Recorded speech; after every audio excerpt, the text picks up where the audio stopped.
une bonne journée, une bonne halakha, un bon divrei Torah. Nous avons commencé les 3 haftarot qui parlent des punitions, malheureusement. Dans Matot Mas'eh, tous les juifs du monde, en Israël aussi, on se rassemble et on fait une seule haftara. Jusqu'à présent, quand il y a Adar et Adar, on est séparés. Alors, bien sûr, le vendredi dernier, c'était le premier Av, où c'est le seul Rav, enfin le seul patriarche, Aaron, si on peut appeler patriarche, oui, qui est Niftar, et la Torah, elle écrit l'année, le mois et le jour. La Gemara a dit, Mishin Nichnas Av dans Ta'anit, Mishin Nichnas Av, quand tu rentres Av, on diminue la joie. Ouais. Et quand tu rentres Adar, on augmente la joie. Nos Chachamim, ils ont dit que le 8, pendant 7 jours, ils ont allumé le feu, les Romains. Ils ont mangé, ils ont bu, ils se sont assis. Et le 9, avant la nuit, ils ont mis le feu, le grand feu.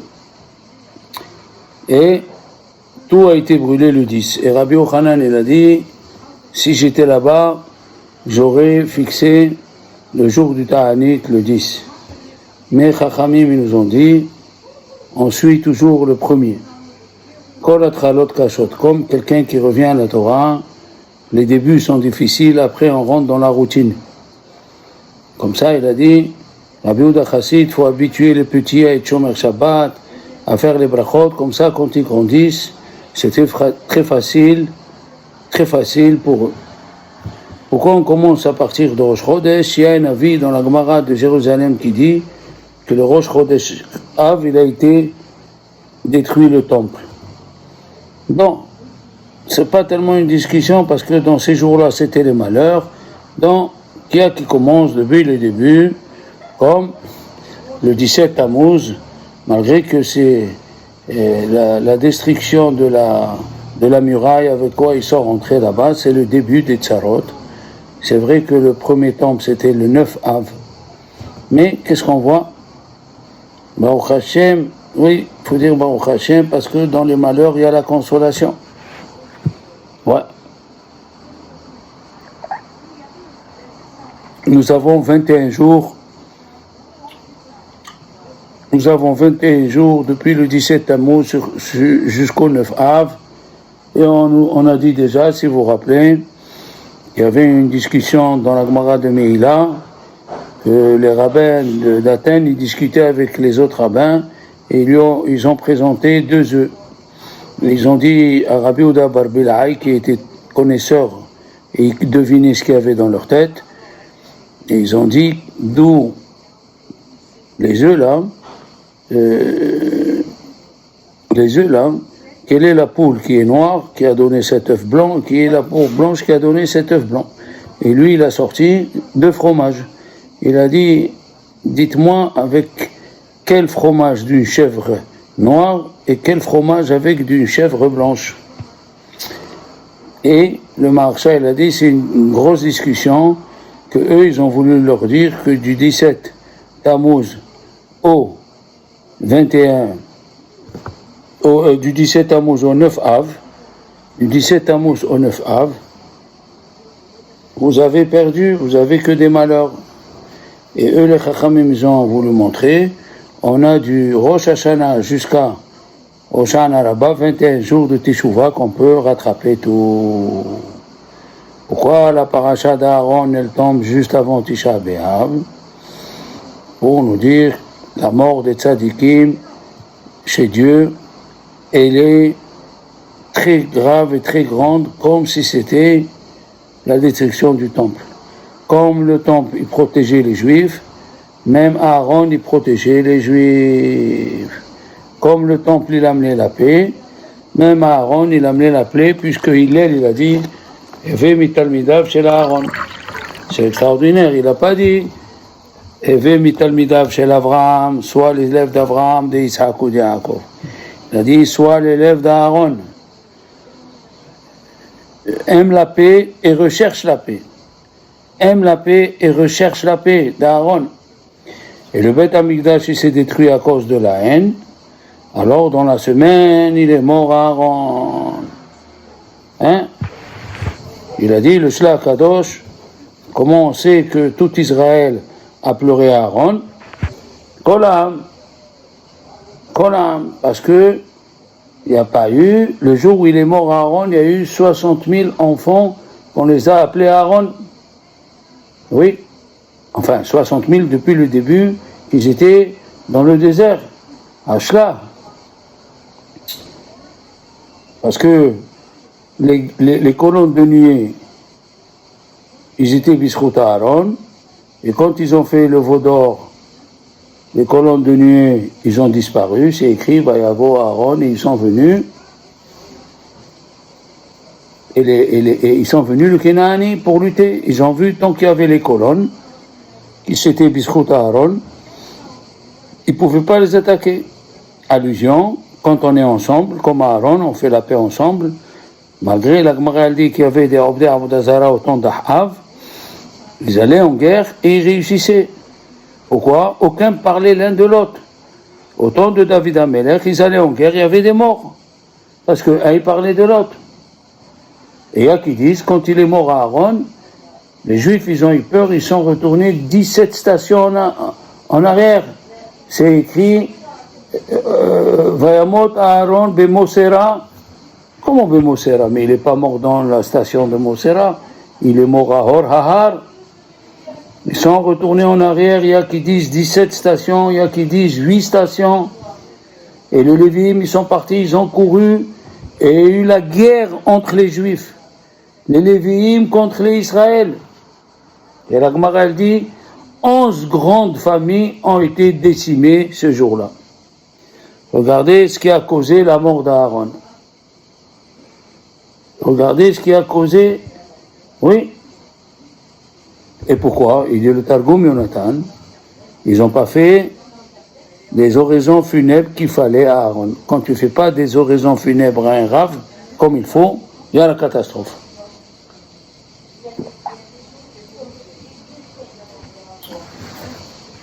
Hachamim nous ont dit, quand il est mort à Aaron, il y a eu des histoires dans le peuple d'Israël. Aaron, il faisait de sorte, oui, il y a la paix. Sachez que dans la Gemara de Yoma, la page, oui, d'Aftet, c'est écrit que dans le premier Khorban, la destruction du premier temple, il y a eu la sina entre les chefs. Les chefs, ils ne s'aimaient pas. Hein, dans Baït Rishon.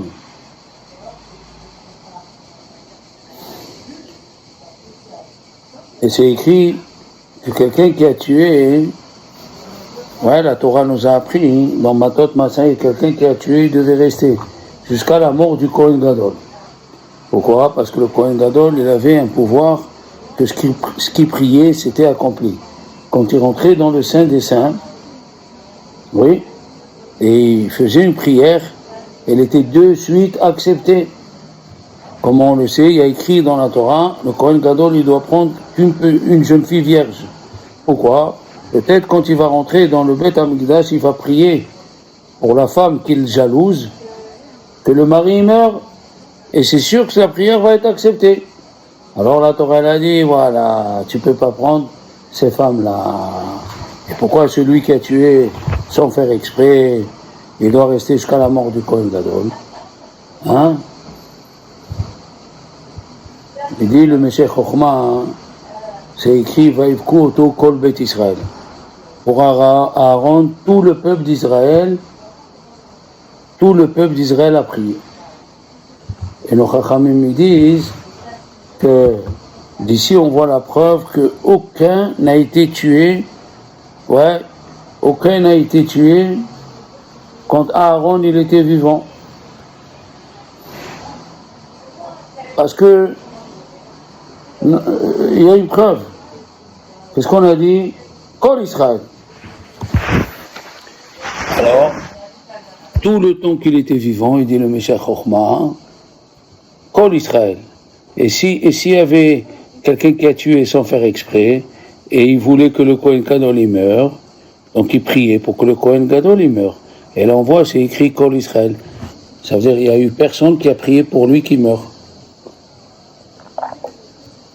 En allant en arrière, qu'est-ce qu'on voit? Qu'il n'y avait pas quelqu'un qui a tué sans faire exprès dans le peuple d'Israël, parce que le Kohen Gadol, il priait pour tous les juifs qu'il n'y ait pas un juif qui meurt sans faire exprès. On parle de sans faire exprès, bien sûr. Et regardez, tout le temps qu'Aaron il était vivant, il n'y avait pas Avodah Zara, il n'y avait pas Gilui Arayot, il n'y avait pas Shefichut Damim.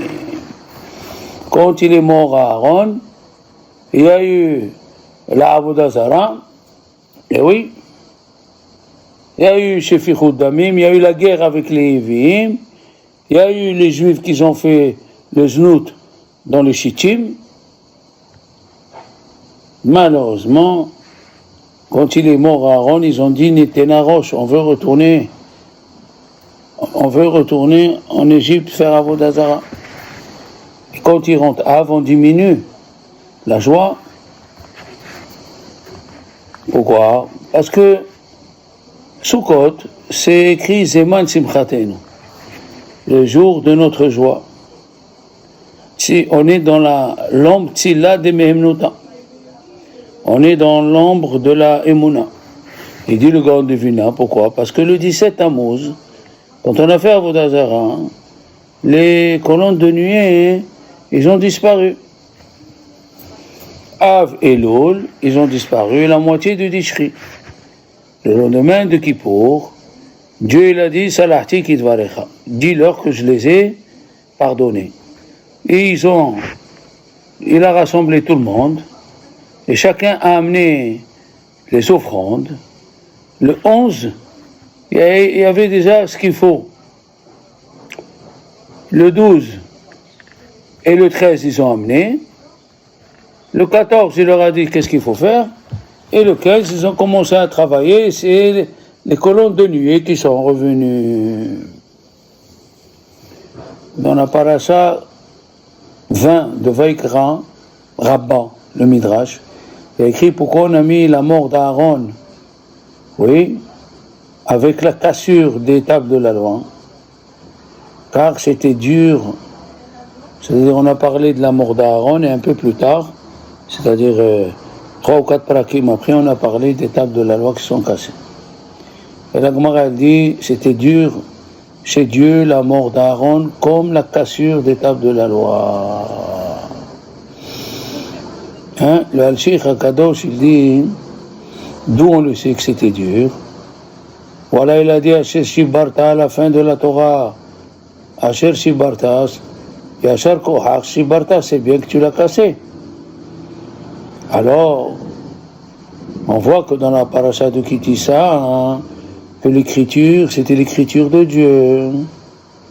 Et Amirtav, Mirtav Elohimu, et Lohot, Lohot Elohimu. Exactement. Ah, si un homme, elle se casse une petite voiture, c'est rien, mais si elle se casse une voiture qui coûte cher, aïe aïe aïe, même s'il reçoit de l'argent, hein, mais il n'aura pas la même voiture qu'il avait avant. On parle si tu es dans un endroit où il n'y a pas ce qu'il faut. Si Akadosh Baruch Hu a écrit qu'il a créé l'étape de la loi, hein, la veille de Shabbat, il dit il dit le Maharal de Prague. Tout ce qui est à côté de Shabbat, c'est saint. On a parlé l'âne de Bilam, on a parlé le trou où il a été englouti Korah. Et nos Chachamim disent si on a le temps qu'on n'avait pas les deuxièmes tables de la loi, comme ça dit la Gemara dans Erubim Daf Nun Dalet, on n'aurait jamais, personne à oublier la Torah. Al Tikra Herut, et là Herut, parce que c'est écrit Harut ala Lohot. L'écriture était gravée. Ne lis pas gravé, mais lis Herut. Quelqu'un qui est dans la Torah, il est libre de ses passions. Il n'est pas assoiffé pour aller voir un match de foot, un match de tennis. Eh oui, la Torah, elle donne la liberté de tes passions. Alors, les Chachamim disent, enfin c'est écrit dans le Or Yael, toute chose qu'on change la nature, quand Dieu est obligé de changer la nature, c'est écrit caché. Vous pouvez voir, caché Zivugo chez la dame. C'est dur le mariage d'un homme. Caché Maisonotav chez la dame. C'est dur le gagne-pain d'un homme. C'est dur la mort d'Aaron. Il dit, le Or Yael, toute chose où que Dieu il a changé la nature, c'est dur pour lui. Pourquoi? Parce que Dieu il veut se conduire dans la nature. Il veut que tu fasses un travail et à travers la nature tu l'aperçois. Mais s'il fait un miracle au dehors de la nature, tu as Dieu devant toi. C'est plus le but de la vie. Comme ça, ils disent les Chachamim que celui qui dit le Hallel Agadol, ce qu'on dit Shabbat, dans le Shem Kitov qu'il est en Amazon, dans le Lokay Elohim qu'il est en Amazon, eh bien celui qui le dit tous les jours, il est Hayav Nidouille. Si tu le lis dans le Teilim, il arrive, le Hallel Agadol, il n'y a pas de problème. Mais si tu le lis tous les jours, ça veut dire que tu dis que Dieu, là-bas on parle des choses que Dieu il a fait au-delà de la nature. Au-delà de la nature. Dieu il veut que le miracle il se passe dans la nature, comme ça il dit le Meshech Chochma, comme ça il dit Rahim HaKadosh. Comme ça il dit le Rahim HaKadosh, quand Dieu a voulu ouvrir la mer, il a écrit qu'il a fait une condition avec l'ange au moment de Maaseh Bereshit qu'il ouvre la mer. Alors pourquoi il a mis le vent? Il a écrit il y a eu un vent, un mistral de 500 km à l'heure.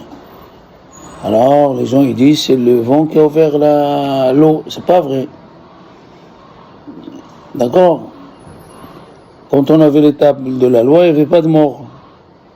Quand ils sont cassés les tables de la loi, la mort est revenue. Eh oui. C'est ça. La Sina,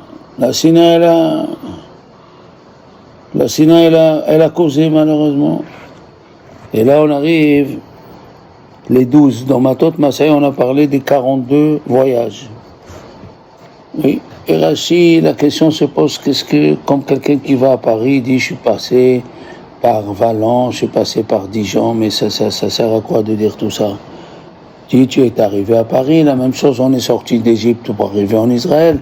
Pourquoi tu me parles des stations? Alors, Rashi, il dit, c'est comme un papa qui s'est sauvé avec son fils. Quand ils sont arrivés à la maison, il lui a dit, tu te rappelles? À telle station, on a dormi. À telle station, on a attrapé froid. À telle station, tu avais mal à la tête. Mais les Chachamim me disent, ça, c'est une allusion. À telle station, tu as attrapé froid. Asher Karcha, il y a le Moukar. Rappelle-toi pourquoi Amalek est venu, parce que tu n'étudies pas la Torah. Asher Karcha. Ici, tu as dormi. C'est quoi ici, tu as dormi dans telle station? C'est pour Shavuot. On a tous dormi, Dieu il est venu nous réveiller. Après, ici tu avais mal à la tête. Mal à la tête, c'est quoi? C'est Avodazara. Ils ont dit Nitena Roche. Roche et Avodazara. Ok? Mais, pendant les 18 ans d'errance, il dit Rashi, on a passé au début 14 stations, on s'est arrêté, après 8 stations, et après 20 stations. Mais seulement, les rabbinim me disent, il n'a pas écrit Vayahanu Bekadesh, où on est resté 18 ans. 18 ans Bekadesh. C'est drôle que Rashi n'a pas écrit. La question elle se pose. Je ne sais pas si vous êtes posé une fois la question, combien il y a de lignes dans le Sefer Torah? Ça veut dire pas en largeur, mais de haut en bas. Combien il y a de lignes? Alors il y a une discussion. Il y a qui disent 42, il y a qui disent 48, il y a qui disent 60, il y a qui disent 72, il y a qui disent 98, mais le Magen Avraham, au nom du Tzror Amor, c'est un grand rabbin qui était au Maroc en 1492. Rabbi Abraham Sabbah, il a passé, le pauvre, l'Inquisition. Il a raconté qu'ils étaient 20 000 dans une cour, ils ont tué tous, il est resté 8. Il a dit, il faut faire le Sefer Torah 42 lignes. Pourquoi? Parce que Arizal, il a dit par rapport aux 42 voyages que les Juifs ont fait. Plus les 6 villes dans le mot Shema Israël, Hashem Hashem Echad, il y a 6 mots par rapport aux 6 villes, les villes de refuge. Maintenant, 42, il revient souvent. Quand tu dis Ve'avta et Hashem Elokecha la paracha, il y a 42 mots jusqu'à la fin de la paracha. Il y a 42 aussi villes des Lévi'im. Et il y a 42 mots dans Anabikoa, Gedulat, Imechat, Atir, Serora. Pourquoi chaque fois on doit se rappeler des 42? Pourquoi? Les Chachamim nous disent pourquoi il faut se rappeler 42? Pour un seul but. Les Chachamim disent que Dieu il aime celui qui tombe et qui se relève, qui fait comme le Cosaque. Pourquoi ils avaient peur du Cosaque? Parce que le Cosaque, quand il tombe, il ne reste pas par terre, il se relève. Et Dieu, il aime ceux qui ont lutté dans leur vie. Il a dit le Rav Drouk, et au nom de Arizal, même tes péchés sont voulus par Dieu. Tes péchés, tes descentes, tes échecs dans la Torah sont voulus par Dieu pour que tu te relèves. Tu tombes, tu te relèves. Tu tombes et tu montes plus haut. Même qu'on est dans ces 3 semaines, on ne peut pas s'imaginer comment la bonté de Dieu elle est derrière nous et nous dirige. Que Dieu nous sort de ces malheurs et nous envoie Mashiach. Amen.